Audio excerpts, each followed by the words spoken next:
अस्सलामुअलैकुम वरहमतुल्लाहि वबरकातुहू। अज़ीज़ दोस्तों, साथियों, मैं मोहम्मद शहज़ाद ख़ान आप तमाम ही का अपने चैनल एस के एडुविज़न में खैर मकदम करता हूँ। आप तमाम ही का तहे दिल से इस्तक़बाल करता हूँ। उम्मीद करता हूँ आप तमाम ही खैर आफ़ियत से होंगे और खुश व खुर्रम ज़िंदगी गुजार रहे होंगे। उम्मीद करता हूँ आप तमाम ही तैयारियों में जुटे हुए होंगे, पूरी मेहनत कर रहे होंगे इस एग्ज़ाम को क्रैक करने की, इस कामयाबी को हासिल करने की। दोस्तों, आज हमारा टॉपिक है नावल।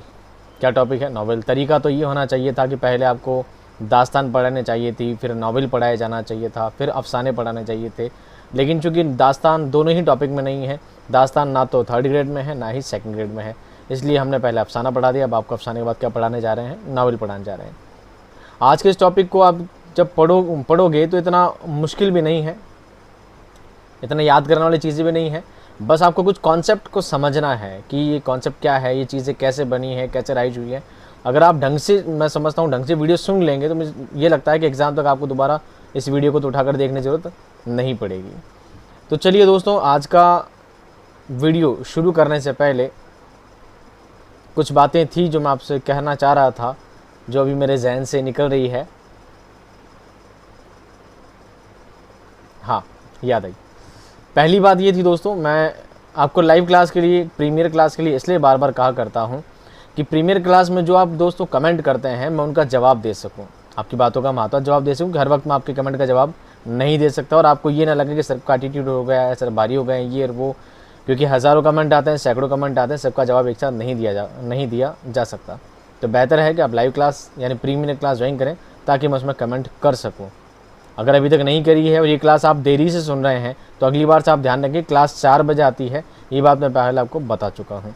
दूसरी बात, आप अपने दोस्तों में, ग्रुप्स में इन वीडियो को ज़्यादा से ज़्यादा शेयर करें ताकि सभी इस क्लास से 4 बजे के टाइम जुड़ सकें, ताकि मैं सभी के जवाब एक साथ दे सकूँ।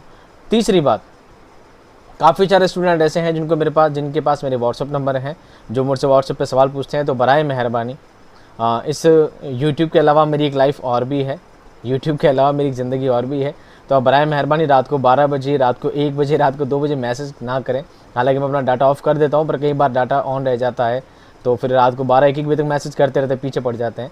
तो बराए मेहरबानी दोस्तों, आपसे रिक्वेस्ट है, अगर आपको कुछ भी सवाल पूछना है, कोई बात पूछनी है, तो आप मुझे 10 बजे सुबह से लेकर शाम को 5 बजे तक कभी भी कुछ भी मैसेज करके पूछ सकते हैं। जैसे ही मैं फ्री होऊंगा, जैसे ही मुझे टाइम मिलेगा, मैं आपका जवाब ज़रूर दूँगा। इस बात का आप क्या रखें, एहतियातन ध्यान रखें।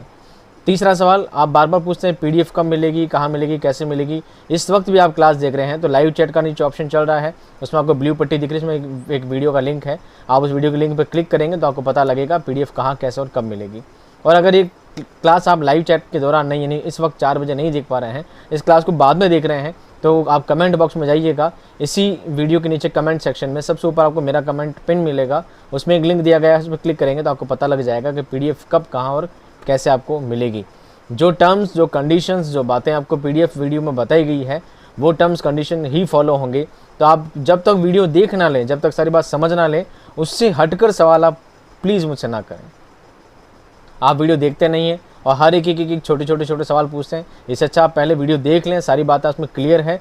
फिर भी कोई ऐसी बात हो कि सर ये बात उसमें क्लियर नहीं हो पा रही है, तो फिर आप मुझसे अलग से क्वेश्चन पूछ सकते हैं कि सर ये बात हमें समझ में नहीं आई है। जब सब बात समझा दी गई है, मैंने कह दिया है उसमें प्रिंट का ऑप्शन नहीं आएगा, तो भी 1000 बार कमेंट ही आते हैं, सर प्रिंट क्यों नहीं आ रहे हैं, सर प्रिंट क्यों नहीं आ रहा है, प्रिंट का ऑप्शन क्यों नहीं आ रहा है। कोशिश करेंगे इसके ऊपर, लेकिन हाँ, लास्ट तक उम्मीद रखिए प्रिंट का ऑप्शन नहीं आएगा। चलिए दोस्तों, बातों का सिलसिला यही ख़त्म करते हैं और टॉपिक की तरफ चलते हैं। बहुत शानदार और ज़बरदस्त टॉपिक है, इजीली आपको याद हो जाना है। आप बस मन लगा के, पूरा ध्यान चिता से हटा के और कंटिन्यू बातों को सुनते रहें। आज का टॉपिक दोस्तों नावल। क्या है नावल? आइए नावल के बारे में जानते हैं, समझते हैं। नावल एक ऐसा नसरी किस्सा है जिसमें हमारी हकीकी ज़िंदगी का अक्स नज़र आता है। ये एक ऐसा आईना है जिसमें हमारी उमंगें और आरजुएँ या छोड़गी झलकती हैं, जिसमें ये बताया जाता है कि हमारे सामने क्या मुश्किलें आती है और हम उन पर किस तरह काबू पाते हैं। गोया नावल ज़िंदगी की तस्वीर कशी का फ़न है। बात समझ में नहीं आई ना? समझ लीजिए, नावल क्या है दोस्तों? ज़िंदगी में इंसान के साथ कैसे हालात आने वाले हैं, एक इंसान की ज़िंदगी में कैसे वाक़यात पेश आते हैं और वो उन वाक़यात पर, उन कंडीशंस में अपनी प्रॉब्लम से कैसे फेस करता है, वो सब बातें आपको इसमें समझाने की कोशिश की जाती है। एक तरह मैं नावल को बोलूँ तो नावल क्या है, सावधान इंडिया है। क्या है, सावधान इंडिया है। आपको बताते हैं किस तरह के क्या क्या मामला दुनिया में पेश आज के दौर में आते हैं। आपको इन चीज़ों का क्या रखना है, ध्यान रखना है। ये चीज़ नावल में बयान की जाती है। तो ये कहा जा सकता है कि नावल सच्ची घटनाओं पर आधारित है, सच्ची घटनाओं पर आधारित है। आगे देखें, अब बात करते हैं नावल लफ्ज़ के बारे में। नावल इतालवी ज़बान के लफ्ज़ नाविला से निकला है, जिसके मानी नया है। इतालवी का मतलब होता है इटालियन, इटालियन लैंग्वेज को बोलते हैं इतालवी। क्या बोलते हैं, इतालवी। इतालवी ज़बान में एक लफ्ज़ है नाविला। क्या है, नाविला। और नाविले से क्या निकला है दोस्तों, नया। नाविला मतलब क्या है, नया। क्योंकि अपने ज़माने की नई चीज़ थी, अपने ज़माने की नई सिनफ थी, इसलिए उसको उस ज़माने में नया कह दिया। और नया से क्या बन गया, नावल बन गया। क्या बन गया, नावल बन गया। ये नाम इसलिए रखा गया कि नावल एक नई चीज़ थी। उर्दू में नावल अंग्रेज़ी अदब के रास्ते से आया। गोया हकीकी कहानियों को नावल कहा जाता है। हकीकत की कहानियों को क्या कहा जाता है, नावल कहा जाता है। नावल इतालवी ज़बान के लफ्ज़ नाविला से बना है, जिसके मानी नया है, अजीब या अनोखा के हैं। इसको नया भी कह सकते हैं, अजीब भी कह सकते हैं, अनोखा भी कह सकते हैं। नावल वो नसरी किस्सा है जिसमें हमारी ज़िंदगी की सच्चाइयों को पेश किया जाता है। ये हमारी ज़िंदगी की तस्वीर कशी का फ़न है। ऐसे छोटे छोटे लैंग्वेज वर्ड आपसे पूछे जा सकते हैं, सवाल बना के दिया जा सकता है कि हमारी ज़िंदगी की तस्वीर कशी का फ़न है क्या, अफसाना, दास्तान, नावल या इंशाइया वगैरह कुछ आपको एक चीज़ एक्स्ट्रा दी जा सकती है, तो आपको जवाब देना है नावल। नावल एक ऐसा नसरी किस्सा है जिसमें हमारी उमंगों और आरजुओं को पेश किया जाता है। नावल में बताया जाता है कि इंसान के सामने कौन सी मुश्किलात आने वाली हैं और किस तरह उनका सामना करना है। नावलों में पैदाइश से लेकर मौत तक के हालात का जिक्र होता है। नावल एक ऐसा निगार खाना है जिसमें ज़िंदगी के सारे रूप देखे जा सकते हैं। मैं अलग अलग परिभाषाओं से समझाने की कोशिश इसलिए कर रहा हूँ क्योंकि अलग अलग लाइन से इसके सवाल हमेशा बनते आ रहे हैं।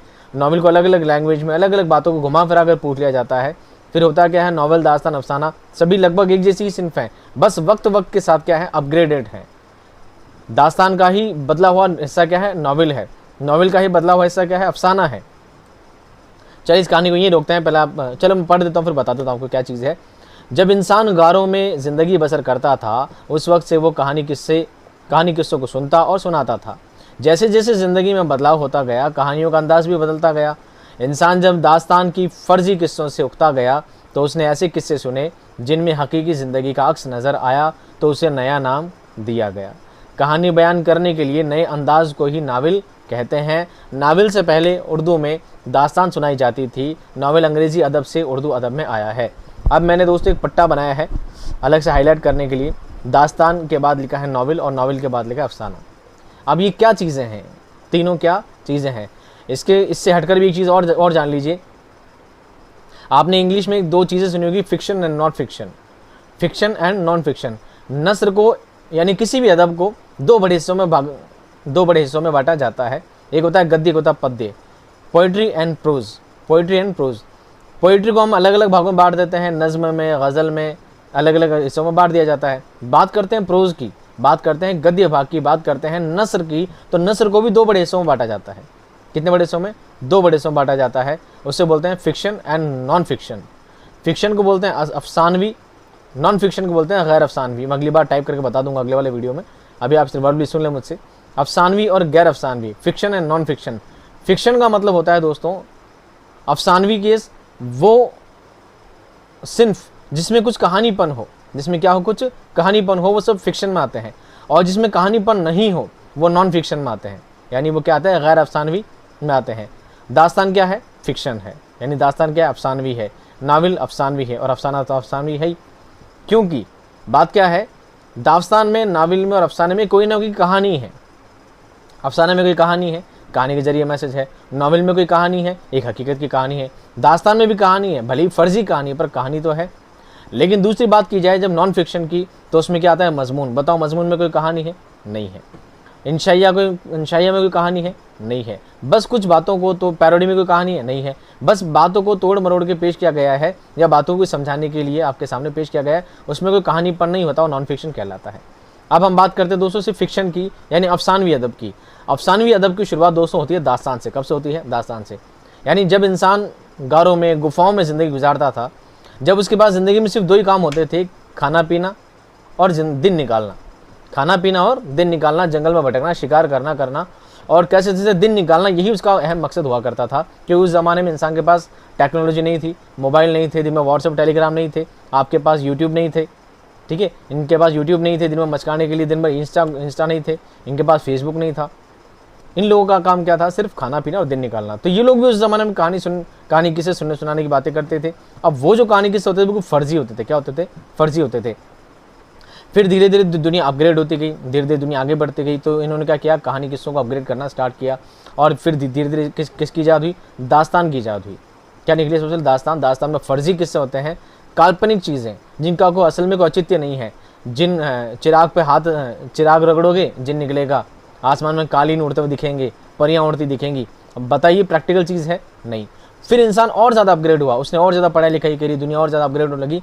तो दास्तान का ही बदला हुआ रूप क्या है दोस्तों? नॉवेल है। क्या है? नॉवेल। जब इंसान को लगा कि उसे दुनिया में भेजा गया है तो उसको भेजा जाने का कोई मकसद है, उसको दुनिया में भेजने का कोई काम भी है, उसकी ज़िंदगी जीने का कोई वजूद भी है, तब उसे पता लगा कि हाँ, हमारी ज़िंदगी जीने का एक कारण है। उस कारण को पेश करने, उन बातों को पेश करने के लिए क्या चीज़ सामने आई कि हमें हकीकत की ज़िंदगी की बात करनी चाहिए। ये आसमान में कालीन का उड़ना, ये जिन निकलना करना सब फालतू की बातें हैं।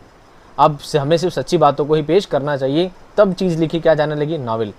लेकिन नावल पढ़ने के बाद भी एक मसला और आया है कि नावल पढ़ते पढ़ते इंसान बोर होने लगा। नावल की कहानियाँ बहुत बड़ी बड़ी होती थी, इतना टाइम नहीं लोगों के पास। आज के टाइम में इतना भी टाइम नहीं है। अभी 100% मैं गारंटी दे सकता हूँ, अभी भी जब ये वीडियो लोग सुन रहे हैं तो इतने बिजी लोग होंगे कि इस वक्त वीडियो सुन रहे होंगे, दूसरे कुछ काम में मशगूल होंगे। और उससे भी ज़्यादा बिजी लोग तो वो होंगे जो इस वीडियो को 2x पे करके सुन रहे होंगे। समझ, 2x का ऑप्शन आता है स्पीड बढ़ा कर सुनने के लिए। इतने ज़्यादा बिजी लोग भी हैं, यानी दुनिया धीरे धीरे बिजी होने लगी। तो नावल का ही शॉर्ट रूप अफसाना, जिसमें ज़िंदगी का सिर्फ एक हिस्सा ले लिया गया।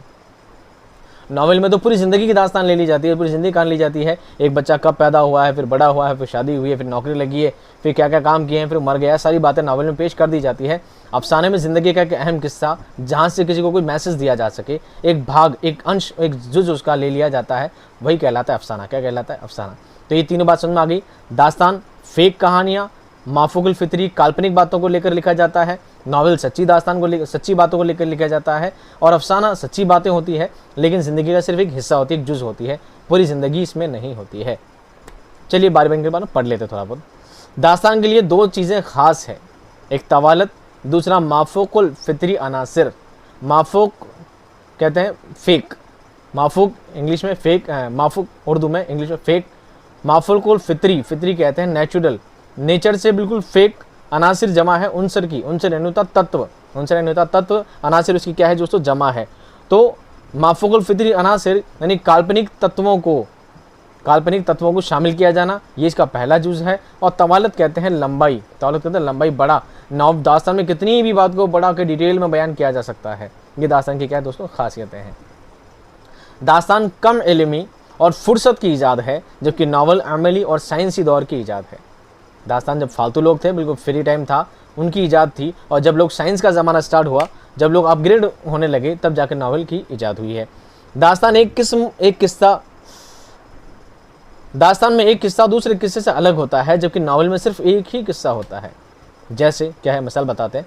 मसलन अली बाबा 40 चोर, सिंदबाद जहाज़ी और अलादीन का चिराग, ये सभी एक ही दास्तान अल्फ लैला के किस्से हैं, जबकि नावल में एक ही किस्सा होता है।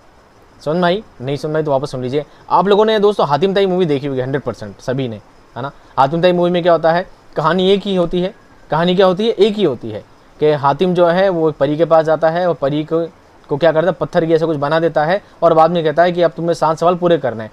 तो मेन कहानी कौन सी है? हातिम की मेन कहानी है कि उसमें हातिम को वो सारे 7 सवाल के जवाब देने हैं, 7 सवालों के जवाब देने हैं, तब जाकर वो परी छूट जाएगी। तो मेन कहानी है। लेकिन उस कहानी में नई कहानी क्या पैदा हो जाती है? जब वो आगे चलता है तो एक नया केस आ जाता है। उस नए केस से, उस नई कहानी से पता लगता है कि हाँ, इसमें पहले सवाल का जवाब छुपा होता है।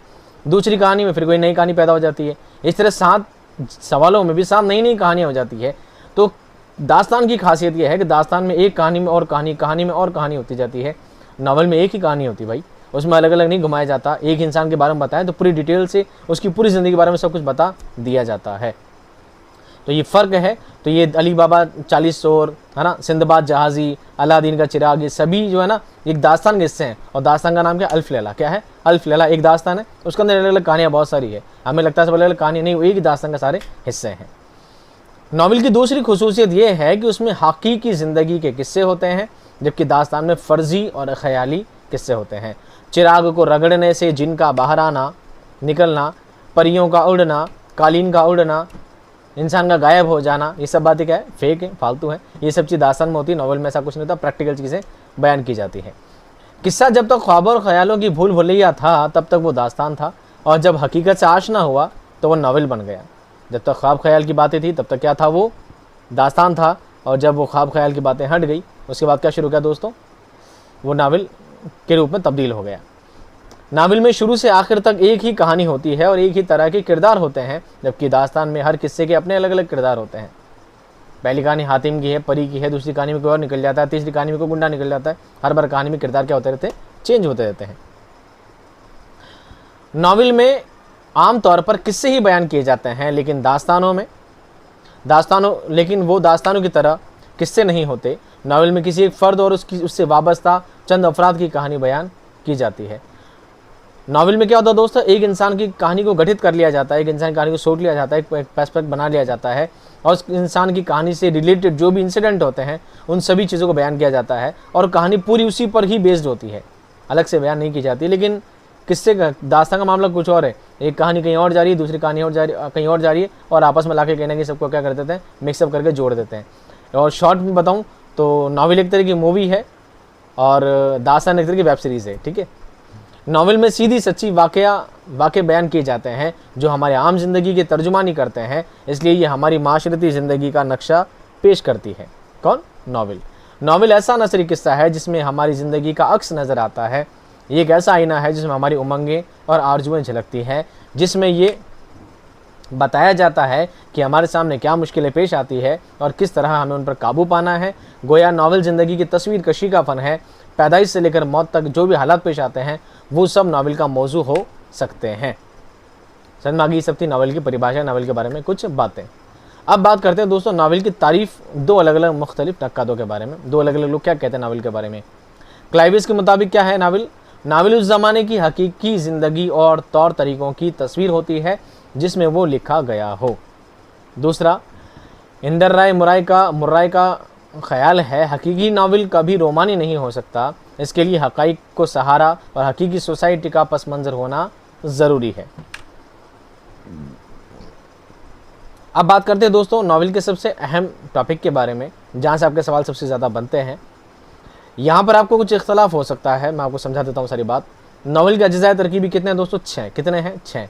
इसमें इख्तलाफ होगा, कहीं आपको 5 मिलेंगे, कहीं आपको 6 मिलेंगे, कहीं आपको 7 मिलेंगे। कैसे मिलेंगे बता देता हूँ। पहला होता है किस्सा। क्या होता है किस्सा? कहीं आपको कहानी लिखा हुआ भी मिल सकता है, कन्फ्यूजन होना, किस्सा कहानी दोनों एक ही चीज़ होते हैं। दूसरा है प्लॉट। क्या है? प्लॉट। तीसरा है किरदार निगारी। चौथा है मुकालमा निगारी। पाँचवा है मंजर कशी, और छठा है नुक्ता नज़र। नुक्ता नज़र सही है, लेकिन वापस पीछे चलते हैं मंजर कशी। मंजर कशी को कहीं क्या है, जमाओ मकान लिख रखा है और कहीं मंजर कशी भी लिख रखा है, लेकिन दोनों चीज़ें एक ही है। कन्फ्यूजन का होती है, एक इसमें ऐड कर दिया जाता है उस्लूब। क्या ऐड कर दिया जाता है? उस्लूब इसका जुज़ नहीं होता है। अगर देखा ही जाए तो उस्लूब तो हर सिन्फ का क्या है, जुज़ है। उस्लूब का मतलब क्या होता है? उस्लूब का मतलब होता है तरीका, पैटर्न। क्या होता है उस्लूब का? तो तरीका, एक फॉर्म, कि कौन सी सिन्फ किस फॉर्म में लिखी जाने वाली है। अगर मैं बात कहूँ कि बताओ मसनवी का उस्लूब क्या है, तो आपको पता है मसनवी का उस्लूब है कि उसमें दास्तान पेश कर दी जाती है। मसनवी को बहुत फैला कर, बहुत तवालत के साथ लिखा जा सकता है। अगर मैं आपको कहूँ कि अफसाने का उस्लूब क्या है, तो आप कहेंगे सर अफसाने का उस्लूब इजाज़ व इख्तिसार है, यानी चीज़ों को बहुत कम से कम लफ्ज़ों में शॉर्ट एंड स्वीट में बात बयान करना उस्लूब है। तो देखा जाए उस्लूब सभी का तरीका है, तो यहाँ पर हम उस्लूब को शामिल नहीं करेंगे। इन 6 में से ही इन बातों को हम साइड में निकाल लेंगे। इन 6 को जब मरबूत करेंगे, इन 6 अज्ज़ाए तरकीब को जब हम गठित करेंगे तो हमारी बात उसमें निकल जाएगी, उस्लूब ऑटोमेटिकली उसमें अलग से निकल जाएगा।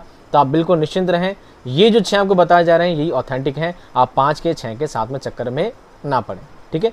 चलिए, इन सब के बारे में मैंने बहुत डिटेल में लिख रखा है, पर मैं आपको डायरेक्ट यही बता देता हूँ, आप बाद में जब नोट्स मिलेंगे उसमें बैठ के पढ़ते रहना। पहला है किस्सा या कहानी।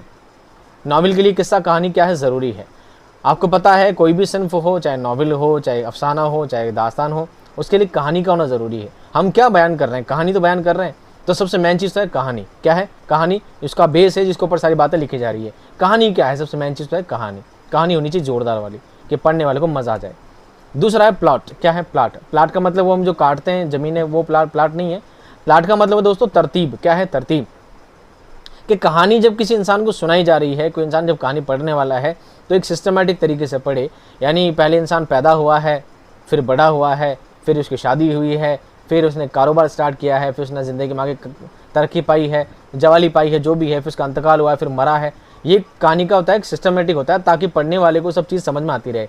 अब पता लगे हम कहानी के पहले स्टार्टिंग में तो मार रहे हैं, फिर फ्लैशबैक में जाकर बताते नहीं वो तो जिंदा भी था, वो तो छोटा था, फिर बड़ा हुआ था। तो पढ़ने वाला जब इतना बड़ा नॉवल पढ़ेगा तो क्या हो जाएगा? कंफ्यूज हो जाएगा कि कौन कब पैदा हुआ था, कौन कब मरा था। वही लाइक एक टीवी सीरियल्स हो जाएगा, डेली सोप जिसको कहा जाता है। तो प्लॉट का मतलब होता है कहानी को एक तरतीब देना, कहानी को एक तरतीब देना जिससे कहानी आराम से समझ में आ सके और बंदा उससे जुड़ा रहे। तीसरी चीज़ है किरदार निगारी। आपको पता होगा, मैंने जब आपको अफसाना पढ़ाया था तभी मैंने किरदार निगारी बताया था। किरदार निगारी सभी का जुज़ है, दास्तान का भी है, अफसाना का भी, सभी का है, ड्रामा का भी है, ड्रामा भी किरदार निगारी। हम जो कहानी पढ़ रहे हैं, कहानी है क्या? कहानी कुछ नहीं, कहानी तो कुछ लोगों की आपस की वार्तालाप है, कुछ लोगों के आसपास का वातावरण है, लोगों के आपस में हाव भाव है, उनकी बोलचाल है। वो लोग ही किरदार हैं, वो लोग ही क्या है? किरदार है जो उस कहानी में शामिल होते हैं। बात समझ रहे हैं आप? वो लोग ही जो कहानी में होते हैं वो इसके किरदार हैं। तो किरदार निगारी जितनी ज़्यादा ज़बरदस्त होगी, जितना अच्छे तरीके से आप किरदारों को पेश करेंगे, उतना ही बेहतर वो नावल या वो सिर्फ कहलाएगी, जो भी वो लिख रहा है, चाहे ड्रामा हो, चाहे अफसाना हो, कुछ भी, है ना। तो किरदार निगारी क्या है? जो किरदार होते हैं, जिन किरदारों का रूप जैसा बताया गया है। चौथा है मुकालमा निगारी। किरदारों का आपस में बातचीत करना। मुकालमा बना है कलाम से। कलाम मतलब होता है बातचीत करना, वार्तालाप करना, बात। तो किरदार आपस में जो बातचीत करते हैं, उनके बातचीत करने का टोन कैसा है, उनके बातचीत करने का तरीका कैसा है, डायलॉग जिसको कह सकते हैं, उनके डायलॉग कैसे हैं, उनका संवाद कैसा है, वो चीज़ बहुत ही ज़्यादा इसको इम्पैक्ट करता है, बहुत ज़्यादा प्रभावित करता है। इसलिए नावल में जो भी किरदार शामिल किए गए हैं, उनके मुकालमे, उनके संवाद, उनकी बोलचाल, उनके हाव भाव सभी इस तरह बताए जाने चाहिए कि अगला उन डायलॉग्स को सुनकर उसके जहन में सब चीज़ें क्या हो जाए? सेट हो जाए, और वो उसको पकड़ के बैठा रहे, उसके दिमाग में सब चीज़ क्या चलती रहे और उन चीज़ों से क्या रहे? जुड़ा रहे। उसके बाद दोस्तों है मंजर कशी। क्या है? मंजर कशी। मंजर कशी में आता है माहौल। जैसे मान लीजिए एक नावल है उमराव जान। क्या है? उमराव जान। अब उमराव जान नावल लिखा जा रहा है तो उमराव जान में बताया जा रहा है कि एक कोठा है। अब कोठे का जब मंजर बता रहे हैं कि कोठे पे इस तरह औरतें खड़ी थी, बाहर कुछ लोग पान थूक रहे थे, कुछ ऐसा माहौल था, लड़कियां इधर खड़ी थी, एक अड्डे वाली बैठी थी, यानी कुछ तो बताना, चीज़ों को इतना ज़्यादा डीपली एक्सप्लेन करके बताना कि पढ़ने वाले को ऐसा ना लगे वो नावल पढ़ रहा है, बल्कि वो कहीं ना कहीं ये महसूस करे कि वो खुद उस चीज़ को सब अपनी आंखों से देख रहा है। इस तरह चीज़ों को बयान करना क्या कहलाता है? मंजर कशी। अगला है नुक्ता नज़र। नुक्ता नज़र मैं आपको पहले बता चुका हूँ। थीम। क्या है? थीम। किसी भी चीज़ को लिखने के पीछे एक थीम हुआ करती है। हर इंसान का एक क्या होता है? नुक्ता नज़र होता है। मैं आपको बता चुका हूँ कि मुंशी प्रेमचंद का नुक्ता नज़र क्या था? गरीब लोगों की मदद करना, गरीब लोगों के लिए आवाज़ उठाना, वो उनका नुक्ता नज़र था। किसी ने मुतवस्सित घराने की आवाज़ उठाई है कि उनके घर में क्या समस्याएं हो सकती है। मंटो ने अमीर घराने के लोगों की आवाज़ उठाई है कि अमीर घराने के लोग, लड़के लड़कियाँ कहाँ पे फहाशी में डूबे पड़े होते हैं, किस ख्याली में खोए हुए होते हैं, उन बातों को पेश किया है। तो एक नुक्ता नज़र होना, एक थीम होना ज़रूरी है जिस पर नावल लिखा जा रहा है कि हम नावल के ज़रिए हम लोगों में क्या बात पहुंचाना चाहते हैं, लोगों को क्या बात हम मैसेज देना चाहते हैं, वो कहलाएगा नुक्ता नज़र। अब ये सब चीज़ें क्या है दोस्तों? किस्सा या कहानी एक, उसके बाद है प्लॉट, प्लॉट के बाद किरदार निगारी, उसके बाद मुकालमा निगारी, इसी को ज़बान और बयान भी कहते हैं। उसके बाद है पस मंज़र, इसको मंजर कशी भी कहते हैं, पस मंज़र भी कहते हैं, ज़मान और मकान भी इसे ही कहा जाता है। उसके बाद है दोस्तों नुक्ता नज़र। क्या है? नुक्ता नज़र। और ये सब चीज़ें मैं रिटर्न में दे चुका हूँ, और आप चाहें तो बाद में से PDF लेकर आराम से पढ़ सकते हैं। समझाने की चीज़ मैं आपको समझा चुका, आप बाद में खुद पढ़ेंगे तो आपको समझ में आ जाएगा सर ने क्या चीज़ यहाँ पर बोली थी। गर्मी। अब बात करते हैं दोस्तों नावल की अक़साम। हालांकि ये टॉपिक आपके है नहीं सिलेबस में, ठीक है, नावल की अक़साम सिलेबस में आता नहीं, इससे सवाल पूछे भी नहीं जाते हैं, पर चूंकि मेरा काम है आपको सब चीज़ों से आगाह करना, इसलिए मैं आपके सामने चीज़ लेकर आया हूँ। हालांकि इससे कोई सवाल ज़्यादातर बनते नहीं है, ये एक समझ के तौर पे आपको ये चीज़ समझ, आपको एक वर्ड पढ़ना है और वर्ड से समझ जाएंगे चीज़ क्या है, इसका मतलब क्या है। नावल की अक़साम तो बहुत सारी है, किसी भी मौजू पर नावल लिखा जा सकता है, इसकी कोई कैद नहीं है कि नावल में यही बातें पेश की जाए, नावल में इन्हीं बातों को शामिल किया जाए, ऐसी कोई कैद नहीं नावल में। नावल में कोई भी टॉपिक कैसे भी बयान किया जा सकता है। तो सबसे पहला दोस्तों माशरती नावल। कौन सा है माशरती नावल? बस पढ़ देते हैं, आने वाला कुछ नहीं इसमें से। जो नावल बुनियादी तौर पर माशरे के लिए मसले या मसाइल की नकाब कुशाई करते हो, उन्हें माशरती नावल का उन्वान दिया जाता है। सामाजिक नावल को क्या कहा जाता है? माशरती नावल कहा जाता है। वाक़याती नावल, जिन नावलों में प्लाट पर ज़्यादा जोर दिया जाता है, यानी इनमें वाक़यात की भरमार होती है, इन्हें हम वाक़याती नावल कहते हैं। आगे से आगे नई नई कहानियाँ उसमें स्टेप बाय स्टेप आगे से आगे चलती रहती है। किरदारी नावल, जिन नावलों का मरकज़ी तासुर किसी ख़ास किरदार की खसूसियत से तश्कील पाए, उन्हें किरदारी नावल से मौसूम किया जा सकता है। तो आप बताइए उमराव जान क्या है? देखा जाए तो किरदारी नावल भी है। एक किरदार दिया गया उमराव जान, उसी से इंस्पायर किया गया है कि वो जानबूझकर कोटे पे नहीं जाती है, बल्कि कहाँ से कहाँ एक अमीरन नाम की एक छोटी सी बच्ची को उमराव जान अदा नाम से एक तवाइफ बना देता है। तो उससे इंस्पायर होना, उससे कुछ सीखना समझना, ऐसे भी किया जा सकता है। नज़रियाती नावल, जिन नावलों में मकसद या नज़र ज़्यादा उभरा हुआ होता है, उन्हें हम मकसदी या नज़रियाती नावल का करार देते हैं। और होता है तारीख़ नावल, जिन नावलों में तारीख़ किसी ख़ास दौर, किसी मशहूर शख्सियत को नावल का मौजू बनाया गया हो, उन्हें हम तारीख़ नावल करार दे सकते हैं। जासूसी नावल, आपने पढ़े होंगे जासूसी नावल। तो जिन नावलों की बुनियाद अनोखी बातों, माफूकुल फितरत किरदारों और तहरीर व तजस्सुस पर हो, उन्हें हम जासूसी नावल कहते हैं, जिसमें क्या हो? सस्पेंस हो। इस्लाही नावल, ऐसे नावल जिनमें इस्लाही माशरत की जाए, उन्हें इस्लाही नावल कहते हैं। रोमानवी नावलों में एक मोहब्बत की कहानी के सामने आती है जो बतौर उसूल खुशकुन इख्तिताम पजीर होती है, यानी उसकी हैप्पी एंडिंग होती है। इन नावलों का मरकज़ी प्लाट मोहब्बत में मरकज़ी किरदारों के जज्बात की तफसील से भरा हुआ होता है, जो दूसरों के माबैन मोहब्बत में पढ़ने के लिए बयां। आगे काट दी मैंने, बातें सिर्फ नहीं थी, काम बताने लगा आपको। नफ्सियाती नावल क्या होता है? जो नावल बुनियादी तौर पर किसी नफ्सियाती नुक्ते के गर्द घूमते हैं या फिर किरदारों के तहलीली नफ्सी में मसरूफ़ अमल होते हैं, उन्हें नफ्सियाती नावल कहते हैं, यानी मनोवैज्ञानिक बातों को पेश करते हैं। तो दोस्तों, नावल का जो मेन टॉपिक है, जो थर्ड ग्रेड में जो ज़्यादातर सवाल पूछे जाएंगे वो यहीं तक ही पूछे जाएंगे। फिर भी आप नावल का आगाज़ हुई कृत्य का पढ़ लें, इतना टफ नहीं है। एक दो बार आप ढंग से पढ़ेंगे तो इंशाल्लाह आपकी बात समझ में आ जाएगी। हाँ, तो आप क्या पढ़ेंगे दोस्तों? हम पढ़ेंगे नावल का आगाज़ और इर्तिका। क्या पढ़ेंगे? आगाज़ और इर्तिका। नावल कैसे शुरू हुआ, कैसे इसका प्रारंभ हुआ और आगे कैसे इसने विकास पाया, वो सब चीज़ें हम बारी बारी इसमें पढ़ेंगे। तो देखते रहें, इसको भी बातों को समझना ज़रूरी आपके लिए है। इससे ज़्यादा डीपली सवाल थर्ड ग्रेड के लिए नहीं आते हैं, पर सेकंड ग्रेड के लिए पढ़ना, फर्स्ट ग्रेड के लिए पढ़ना तो बहुत ज़्यादा इंपॉर्टेंट है। नावल उर्दू अदब में एक जदीद सिन्फ है। कौन सिन्फ है दोस्तों? जदीद सिन्फ है। इसकी इजाद 19वीं सदी से मानी जाती बल्कि है। उर्दू नावल की इब्तिदा डिप्टी नज़ीर अहमद से होती है। किससे होती है? डिप्टी नज़ीर अहमद से होती है। डिप्टी नज़ीर अहमद को मुत्तफ़िका तौर पर पहला नावल निगार माना जाता है। रेड करने का मतलब क्या है, ये बात आपके लिए क्या इंपॉर्टेंट है, यहीं से सवाल आपका पहला बनना स्टार्ट हो जाता है। पहला मुत्तफ़िका तौर पर पहला नावल निगार किसे माना जाता है? नज़ीर अहमद को, डिप्टी नज़ीर अहमद को पहला नावल निगार माना जाता है। कौन सा लिखा गया था वो भी देखिए। 1869 में नज़ीर अहमद ने पहला नावल मिरअतुल उरूस लिखा था। कौन सा लिखा दोस्तों? मिरअतुल उरूस लिखा था। ये इनका पहला नावल है, 1869 में ये लिखा गया है। ये एक इस्लाही नावल था। ये उन्होंने अपनी बड़ी बेटी की इस्लाह और तरबियत के लिए लिखा था। नज़ीर अहमद ने कुल 7 नावल लिखे हैं। कितने लिखे हैं दोस्तों? टोटल 7 लिखे हैं। इनके नावलों में इस्लाह पसंदी, मकसदियत और तबलीग का गलबा है। इनके नावलों में औरतों की तालीम और तरबियत पर ख़ास तवज्जो दी गई है। नज़ीर अहमद के नावलों में, इनके नावलों में निस्वानियत और खानादारी का गलबा है। निस्वां का मतलब होता है औरत, महिला। तो निस्वानियत यानी औरतों की बातें की गई है। औरतों के कैसे मसले मसाइल होते हैं उन सबको बयान किया गया है। खानादारी घरेलू मसाइलों को आपने पेश किया है अपने नावलों के ज़रिए। मिरअतुल उरूस क्या है दोस्तों? उन्होंने अपनी बड़ी बेटी की इस्लाह के लिए लिखा था और बाद में उसको दहेज में भी दिया था सब कुछ। इनके नावल को इस्लाही नावल भी कहा जाता है। नज़ीर अहमद का अहम नावल कौन से हैं? मिरअतुल उरूस 1869 में, बनातुन नाश 1872 में, तौबतुन नुसूख 1877 में, अफसाने मुब्तला 1885 में, इब्नुल वक्त 1888 में, अयामा और रुयाए सादिक़ा ये भी इनके अहम नावल में शामिल हैं। मिरअतुल उरूस के बारे में जान लीजिए, थोड़ा अहम नावल है इसलिए।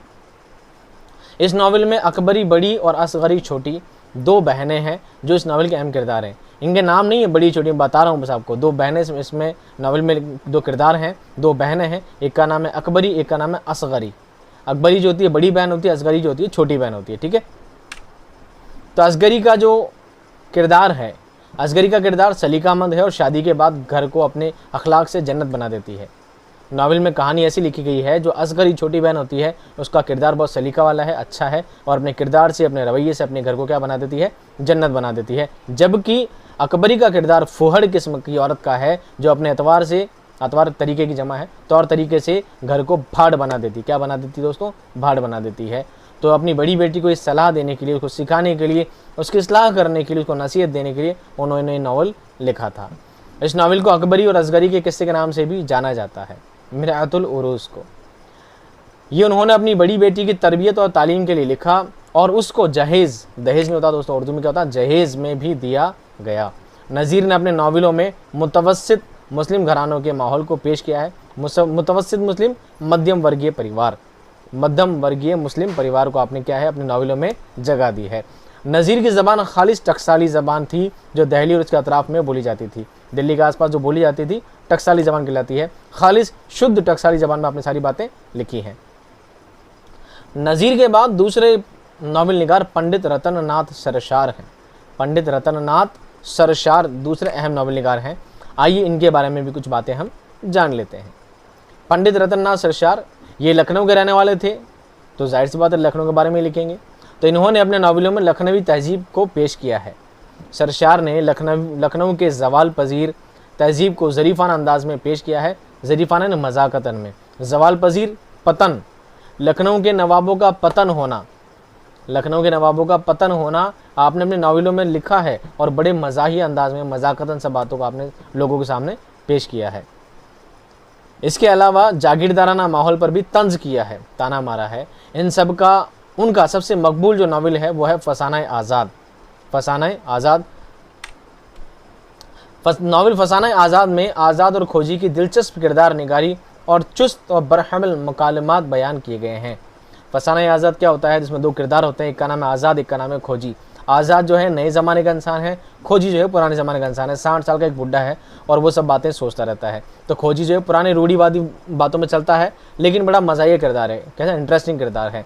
और इस खोजी किरदार के ऊपर इसका मुताला करने के लिए इसका मुताला किया गया है, इस पर तनकीद की गई है। इनका तनकीद का चैप्टर है क्लास 12th में, आप चाहें तो क्लास 12th प्लेलिस्ट में जाकर ये चैप्टर देख सकते हैं, खोजी एक मुताला। उसमें फसाना आज़ाद के बारे में आपको काफ़ी कुछ चीज़ें बातें पता चल जाएगी। पंडित रतन नाथ और अवध अखबार, पंडित रतन नाथ अवध अखबार के एडिटर थे।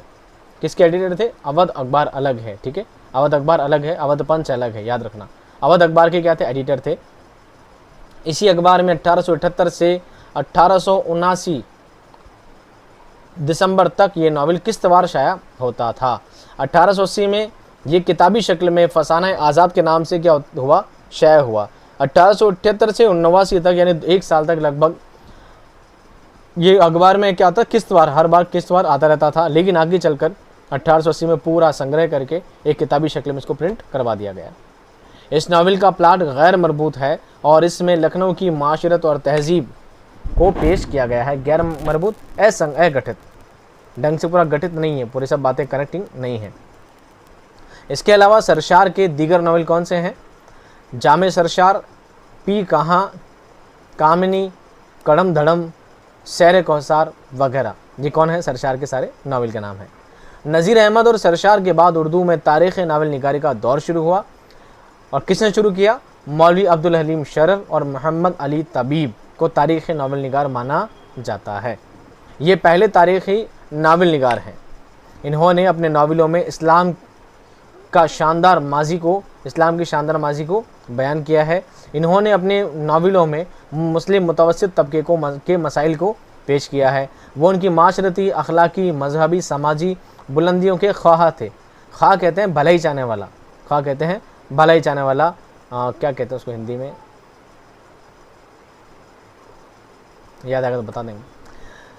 शरर उनके अंदर वो जोत जगाना चाहते थे जिनसे उनमें खुद एतमादी पैदा हो सके, कॉन्फिडेंस पैदा हो सके, ऐसा वो चाहते थे। कौन? अब्दुल हलीम शरर। अब बात करते हैं दोस्तों अब्दुल हलीम शरर की। अब्दुल हलीम शरर का शाहकार नावल कौन सा है? फिरदौस बरी। कौन सा है? फिरदौस बरी। फिरदौस नहीं है, फिरदौस बरी। फिरदौस किसे कहते हैं? जन्नत को। फिरदौस बरी। उनके अहम नावलों में मुल्क, अब्दुल अजीज़ और वर्जीना, मंसूर मोहना, हुस्न एंजेलिना, शौकीन मलिका, अय्याम अरब, ज़वाल बगदाद वगैरह ये उनके अहम नावल हैं। अब्दुल अलीम शरर के नावलों की कमी क्या है? कमी है कि उनके यहाँ किरदार निगारी कमज़ोर है। उनके नावलों में तबलीगी अंदाज को पाया जाता है। ये उनके नावलों की क्या है दोस्तों? कमी है। दूसरी बात करते हैं मोहम्मद अली तबीब की। तो मोहम्मद अली तबीब के नावल, अहम नावल कौन से हैं? नील का सांप और इबरत। नील का सांप और इबरत। फिर मुंशी सज्जाद हुसैन भी इसी दौर के नावल निगार हैं। इनके मशहूर नावल हैं हाजी बगौल और काया पलट और अहमक ज़ी। ये उनके 3 के अहम नावल हैं। ये अवध अखबार में मुदीर और मालिक थे। कौन? मुंशी सज्जाद हुसैन। अवध पंच अखबार में, अवध अखबार अलग है, अवध पंच अखबार अलग है, याद रखना, कंफ्यूज मत होना। इसके बाद सबसे अहम नाम आता है, सबसे ज़्यादा जो इम्पोर्टेंट नाम है वो है मिर्ज़ा हादी रसवा। कौन सा दोस्तों? मिर्ज़ा हादी रसवा। इन्होंने बहुत से नावल लिखे हैं, लेकिन उनका सबसे अहम और कामयाब नावल है उमराव जान अदा। इस पर काफ़ी मूवी भी बन रखी है। उमराव जान अदा चैप्टर भी है, आप चाहें तो क्लास 12th की बुक में ये चैप्टर पढ़ सकते हैं। पूरा चैप्टर डिटेल में नहीं है, तनकीदी तौर पर कुछ बातों को शॉर्ट बयान किया गया है, लेकिन जब मैंने पढ़ाया तो जाहिर सी बात है काफ़ी डिटेल में समझाया होगा, तो आप समझ लीजिए। क्लास 12th में उमराव जान अदा चैप्टर है, आप चाहें तो डीपली वहाँ से देख सकते हैं, ताकि आपको मिर्ज़ा हादी रसवा के बारे में और कुछ जानने को मिल जाएगा। तो उन्होंने जो बहुत सारे नावल लिखे हैं, लेकिन सबसे अहम, सबसे ज़्यादा फेमस कौन सा हुआ है? उमराव जान अदा। इसके अलावा उनके नावलों में अफशाए राज, अख्तरी बेगम, ज़ाते शरीफ, शरीफ ज़ादा, बहराम की रिहाई, ये सब भी क्या है? बहुत इंपॉर्टेंट नावल हैं। नावल उमराव जान अदा का प्लॉट मरबूत शक्ल में है, एकदम गठित है। गठित का प्लॉट कैसा है? गठित है, यानी कहानी बिल्कुल सिस्टमेटिक चलती है। आप काफ़ी चीज़ समझ पाते हैं कि अच्छा एक तवाइफ बनी है, कैसे बनी है, क्या हुआ है, कैसे हालात उनकी ज़िंदगी में पेश आए हैं, बारी बारी स्टेप बाय स्टेप सभी कहानी को बयान किया गया है, इसलिए ये मरबूत शक्ल में शामिल है। अगला जो अहम नाम है दोस्तों वो है राशिदुल खैरी। राशिदुल खैरी, इनको मुसव्विर गम का लक़ब दिया है। क्यों दिया गया है वो सुन लीजिए। इन्होंने हिंदुस्तानी औरतों, ख़ासकर मुस्लिम ख़वातीन की दर्दनाक ज़िंदगी को अपने नावलों का मौजू बनाया और मुआशरे में उनकी जो दर्दनाक हालत है उसकी तस्वीर कशी की है, इसलिए इन्हें मुसव्विर गम कहा जाता है। औरतों के दुख दर्द को, तकलीफ को समझा और उसको अपने नावलों को क्या बनाया? हिस्सा बनाया। राशिदुल खैरी के अहम नावलों में आमना का लाल, सैयदा का लाल, सुबह ज़िंदगी, शाम ज़िंदगी और माना ज़ालुस सायरा अहम है। इसके बाद उर्दू नावल निगारी में ऐसे शख्स ने कदम रखा जिसने उर्दू नावल को एक नई सिमत अता की, एक नई जगह, एक नई राह बताई। उनका नाम है दोस्तों मुंशी प्रेमचंद। क्या नाम है दोस्तों? मुंशी प्रेमचंद। हालांकि मुंशी प्रेमचंद खालिज क्या है? सिर्फ अफसाना निगार हैं। क्या है? अफसाना निगार हैं, लेकिन आपने क्या लिखे? नावल भी लिखे हैं। उन्होंने देहात के समाजी और माशरती को अपने नावलों का मौजू बनाया है, क्योंकि ये ख़ुद उनके तमाम मसाइल से वाकिफ़ थे। ये खुद जानते थे कि गरीब लोग किस तकलीफ़ों में, किन परेशानियों से दो चार होते हैं, उन्हीं चीज़ों का उन्होंने लिखने का मौजू बनाया। इनके नावलों में देहाती ज़िंदगी के मसाइल की भरपूर अक्कासी की गई है। इनके अहम नावल हैं बेवा, गौदान, चौगान हस्ती, बाज़ार हुस्न, मैदान अमल और गौशे आफ़ियत इनके अहम नावल हैं। किनके? प्रेमचंद के। इन्होंने हकीकत निगारी को पूरी सच्चाई के साथ पेश किया है, पूरी ईमानदारी के साथ पेश किया है। प्रेमचंद के बाद अहम नावल निगारों में नियाज़ फ़तेहपुरी, मजनू गोरखपुरी, सज्जाद हैदर यलदरम, हाजी अब्दुल गफ्फार और हिजाब इम्तियाज़ अली ताज का नाम अहम है। मुंशी प्रेमचंद के दौर में ही तरक्की पसंद तहरीक का आगाज़ हो चुका था। मुंशी प्रेमचंद के टाइम में ही मज़कूरा तमाम लोग इस तहरीक से वाबस्ता हो गए, जिनके बारे में हमने पहले बात की। वो सभी किससे वाबस्ता हो गए? किससे जुड़ गए? तरक्की पसंद तहरीक से जुड़ गए थे। तरक्की पसंद तहरीक का मकसद अदब और समाज के रिश्तों को उजागर करना है। तरक्की पसंद तहरीक चाहती थी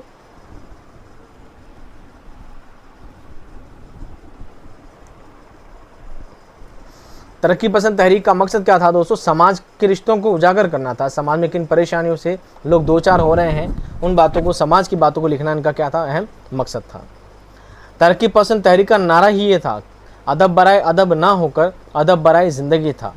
इसका मतलब अदब में समाजी मसाइल का पेश करना। तरक्की पसंद तहरीक का नारा क्या? अदब बराए अदब नहीं था। अदब सिर्फ अदब के लिए है। अदब यानी साहित्य सिर्फ लुत्फ़ के लिए है, मज़े लेने के लिए है, टाइम पास के लिए, मनोरंजन के लिए नहीं, बल्कि अदब बराए ज़िंदगी, अदब साहित्य बना है इंसानी मसाइलों को, इंसानी समस्याओं को सामने लाने के लिए, सामाजिक समस्याओं को इंसान को अफजल बनाने के लिए, उनके कामों के लिए इसको शामिल किया गया था। उनका नारा था अदब बराए ज़िंदगी, अदब बराए ज़िंदगी, ना कि अदब बराए अदब। इस तहरीक ने दीगर असनाफ़ अदब की तरह नावल को भी मुतासिर किया और नावलों में समाजी मसाइल को जगह दी। इस सिलसिले में सज्जाद ज़हीर का नावल है लंदन की एक रात, ये अहम नावल है। किनका है? सज्जाद ज़हीर का है। इस नावल में सबसे पहले शऊर की रॉ तकनीक का इस्तेमाल किया गया है। शऊर की रॉ कहते हैं टेक्निकल चीज़ों को, टेक्निकल चीज़ें में इस्तेमाल की गई है, बिल्कुल सिस्टमेटिक इस चीज़ को लिखा गया हो। काजी अब्दुल गफ्फार का नावल है लैला के खतूत भी अहम है। असमत चुगताई का नावल टेढ़ी लकीर भी अहम है। तरक्की पसंद तहरीक में इसमत चुगताई का नाम बहुत अहम लिया जाता है। पहला इसमत चुगताई का पहला नावल ज़िद्दी है, लेकिन सबसे ज़्यादा मशहूर कौन सा हुआ? टेढ़ी लकीर हुआ है। इसके बाद अहम नावल निगार का नाम कृष्ण चंद्र है। कौन सा है? कृष्ण चंद्र। इनके नावलों की इनफरादियत, फ़ज़ाबंदी, मंजर निगारी और जज़ियात निगारी अहम है। उन्होंने भी मुंशी प्रेमचंद की तरह समाजी मसाइल को अपने नावलों में क्या दी है? जगह दी है। कृष्ण चंद्र के अहम नावल कौन कौन से हैं? जब खेत जागे, दिल की वादियाँ, तूफ़ान की कलियाँ, एक औरत, हज़ार दीवाने, 52 पत्ते, गद्दार, बर्फ़ के फूल, दूसरी बर्फ़बारी और एक गधे की सरगुज़िश्त, ये क्या इनके अहम नावल हैं।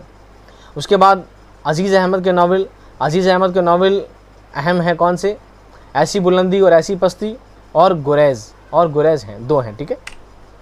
राजेंद्र सिंह बेदी के अहम नावल, ये असलन अफसाना निगार हैं, लेकिन उनका एक नावल भी है। हालांकि राजेंद्र सिंह बेदी किसके लिए जाने जाते हैं? अफसाना निगारी के लिए ही जाने जाते हैं, लेकिन इन्होंने एक नावल लिखा। अब आप सोचिए, जिसने एक ही नावल लिखा फिर भी नावल निगारी में उसका नाम आ गया, क्यों?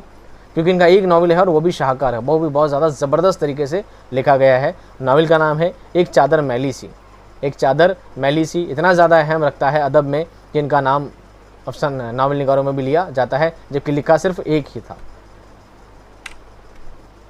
शौकत सिद्दीकी, इन्होंने अपने नावलों में निचले और मुतवस्सित तबके के लोगों को किरदार बनाया है। उनका अहम नावल खुदा की बस्ती है। कौन सा दोस्तों? खुदा की बस्ती है। इनके बाद सबसे अहम नावल निगार कुर्रतुल ऐन हैदर है। कौन है? कुर्रतुल ऐन हैदर हैं। अब कुर्रतुल ऐन हैदर के बारे में पढ़ते हैं, ये लास्ट है शायद। इनके नावलों के किरदार आला तबके के लोग हैं, उच्च घरानों के बारे में लिखा है। इन्होंने अपने नावलों में शऊर की रॉ तकनीक का इस्तेमाल किया है। इन्होंने तकरीबन 7 नावल लिखे हैं, जिसमें मेरे सनम खाने इनका पहला और आग का दरिया इनका अहम नावल है। अगर पहला नावल पूछा जाए कुर्रतुल हैदर का तो क्या बताएंगे? मेरे सनम खाने। और पूछा जाए अहम नावल कौन सा है, तो अहम नावल है इनका आग का दरिया। कौन सा है? आग का दरिया। इसका अंग्रेज़ी में द फायर ऑफ रिवर के नाम से तर्जुमा हो चुका है। इनको उर्दू अदब की वर्जिना वुल्फ कहा जाता है, या वेल्फ हो गया, वुल्फ कहा जाता है, क्योंकि इनके कलाम में जेम्स जॉइस और रोजिना वुल्फ की नुमाया असरात नज़र आते हैं। इसके अलावा अब्दुल्ला हुसैन का नावल उदास नस्लें, इंतज़ार हुसैन का मशहूर नावल बस्ती है, हयातुल्लाह अंसारी का मशहूर नावल लहू के फूल हैं। और ये सारे क्या थे दोस्तों? 2-4 अहम नावल हैं जो आपके एग्ज़ाम में आने के चांसेस रहते हैं। उनको छाँचा लिखा है। उम्मीद करता हूँ दोस्तों 3rd ग्रेड, 2nd ग्रेड और 1st ग्रेड तीनों ही लिहाज से ऐसा कोई टॉपिक नहीं है, जैसी कोई बात नहीं जिसमें शामिल नहीं की गई हो।